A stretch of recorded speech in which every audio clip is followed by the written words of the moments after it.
युधिष्ठिर ने पूछा, केशव, कृपया यह बताइए कि भाद्रपद मास के शुक्ल पक्ष में जो एकादशी होती है उसका क्या नाम है, उसके देवता कौन है और कैसी विधि है। भगवान श्री कृष्ण बोले, राजन, इस विषय में मैं तुम्हें आश्चर्यजनक कथा सुनाता हूँ जिसे ब्रह्मा जी ने महात्मा नारद से कहा था। नारद जी ने पूछा, चतुर्मुख, आपको नमस्कार है। मैं भगवान विष्णु की आराधना के लिए आपके मुख से यह सुनना चाहता हूँ कि भाद्रपद मास के शुक्ल पक्ष में कौन सी एकादशी होती है। ब्रह्मा जी ने कहा, मुनिश्रेष्ठ, तुमने बहुत उत्तम बात पूछी है। क्यों न हो, वैष्णव जो ठहरे। भादों के शुक्ल पक्ष की एकादशी पद्मा के नाम से विख्यात है। उस दिन भगवान ऋषिकेश की पूजा होती है। यह उत्तम व्रत अवश्य करने योग्य है। सूर्यवंश में मांधाता नामक एक चक्रवर्ती सत्य प्रतिज्ञ और प्रतापी राजर्षि हो गए हैं। वे अपने औरस पुत्रों की भांति धर्मपूर्वक प्रजा का पालन किया करते थे। उनके राज्य में अकाल नहीं पड़ता था, मानसिक चिंताएं नहीं सताती थीं और व्याधियों का प्रकोप भी नहीं होता था। उनकी प्रजा निर्भय तथा धन धान्य से समृद्ध थी। महाराज के कोष में केवल न्यायोपार्जित धन का ही संग्रह था। उनके राज्य में समस्त वर्णों और आश्रमों के लोग अपने अपने धर्म में लगे रहते थे। मांधाता के राज्य की भूमि कामधेनु के समान फल देने वाली थी। उनके राज्य काल में प्रजा को बहुत सुख प्राप्त होता था। एक समय किसी कर्म का फल भोग प्राप्त होने पर राजा के राज्य में 3 वर्षों तक वर्षा नहीं हुई। इससे उनकी प्रजा भूख से पीड़ित हो नष्ट होने लगी।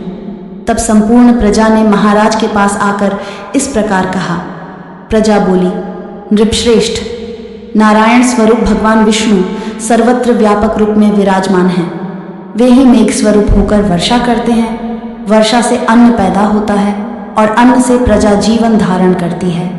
नृपश्रेष्ठ, इस समय अन्न के बिना प्रजा का नाश हो रहा है। अतः ऐसा कोई उपाय कीजिए जिससे हमारे योगक्षेम का निर्वाह हो। राजा ने कहा, आप लोगों का कथन सत्य है, क्योंकि अन्न को ब्रह्म कहा गया है। अन्न से प्राणी उत्पन्न होते हैं और अन्न से ही जगत जीवन धारण करता है। लोक में बहुधा ऐसा सुना जाता है तथा पुराण में भी बहुत विस्तार के साथ ऐसा वर्णन है कि राजाओं के अत्याचार से प्रजा को पीड़ा होती है। किंतु जब मैं बुद्धि से विचार करता हूँ तो मुझे अपना किया हुआ कोई अपराध नहीं दिखाई देता। फिर भी मैं प्रजा का हित करने के लिए पूर्ण प्रयत्न करूँगा। ऐसा निश्चय करके राजा मांधाता इने गिने व्यक्तियों को साथ ले विधाता को प्रणाम करके सघन वन की ओर चल दिए। वहाँ जाकर मुख्य मुनियों और तपस्वियों के आश्रमों पर घूमते फिरे। एक दिन उन्हें ब्रह्मपुत्र अंगिरा आर्षि के दर्शन हुए। उन पर दृष्टि पड़ते ही राजा हर्ष में भरकर अपने वाहन से उतर पड़े और इंद्रियों को वश में रखते हुए दोनों हाथ जोड़कर उन्होंने मुनि के चरणों में प्रणाम किया। मुनि ने भी स्वस्ति कहकर राजा का अभिनंदन किया और उनके राज्य के 7 अंगों की कुशलता पूछी। राजा ने अपनी कुशलता बताकर मुनि के स्वास्थ्य का समाचार पूछा। मुनि ने राजा को आसन और अर्घ्य दिया। उन्हें ग्रहण करके जब वे मुनि के समीप बैठे तो मुनि ने राजा से आगमन का कारण पूछा।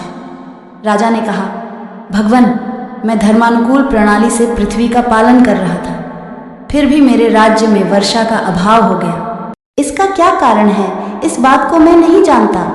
ऋषि बोले, राजन, सब युगों में उत्तम यह सत्य युग है।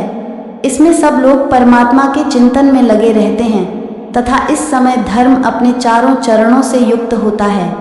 इस युग में केवल ब्राह्मण ही तपस्वी होते हैं, दूसरे लोग नहीं। किंतु महाराज, तुम्हारे राज्य में एक शूद्र तपस्या करता है, इसी कारण मेघ पानी नहीं बरसाते। तुम इसके प्रतिकार का यत्न करो जिससे यह अनावृष्टि का दोष शांत हो जाए। राजा ने कहा, मुनिवर, एक तो वह तपस्या में लगा है और दूसरे वह निरपराध है, अतः मैं उसका अनिष्ट नहीं करूँगा। आप उक्त दोष को शांत करने वाले किसी धर्म का उपदेश कीजिए।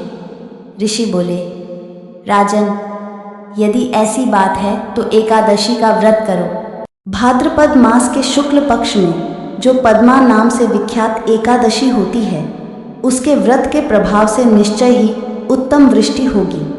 नरेश, तुम अपनी प्रजा और परिजनों के साथ इसका व्रत करो। ऋषि के ये वचन सुनकर राजा अपने घर लौट आए। उन्होंने चारों वर्णों की समस्त प्रजा के साथ भादों के शुक्ल पक्ष की पद्मा एकादशी का व्रत किया। इस प्रकार व्रत करने पर मेघ पानी बरसाने लगे। पृथ्वी जल से अप्लावित हो गई और हरी भरी खेती से सुशोभित होने लगी। उस व्रत के प्रभाव से सब लोग सुखी हो गए। भगवान श्री कृष्ण कहते हैं, राजन, इस कारण इस उत्तम व्रत का अनुष्ठान अवश्य करना चाहिए। इसके माहात्म्य को पढ़ने सुनने से मनुष्य सब पापों से मुक्त हो जाता है। कहानी पसंद आए तो लाइक शेयर करें और चैनल को सब्सक्राइब करना मत भूलना। धन्यवाद।